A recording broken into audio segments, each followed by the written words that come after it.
وممن يشرفنا هذا المساء في احتفال الشيخ عبد العزيز غيشان الرميحي بزفاف نجله المهندس فيصل الشاعر الكبير الخالي. أنت خالي كل الحبلين اعتبره خوالي والله. شاعر الكبير سعيد ابن ثويني الحبلاني المحمدي، حياك الله. بارك الله فيكم وانت وياه والله يوفقهم، وانت من اعيان القبيله ومن علماها ومن دكاترتها. الله يجزاك خير وبيض وجهك.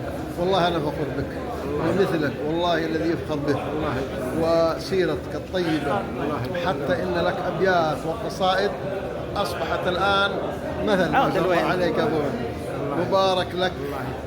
أول شيء نبارك لك لأن هذه أنت من أصحاب هذه المناسبة نعتبر، ونشكر لك حضورك المشرف في هذه المناسبة وغيرها من المناسبات. الله يبارك فيك ويجزاك خير ويرحم والديك، وحنا فخورين فيكم ومقابلتكم.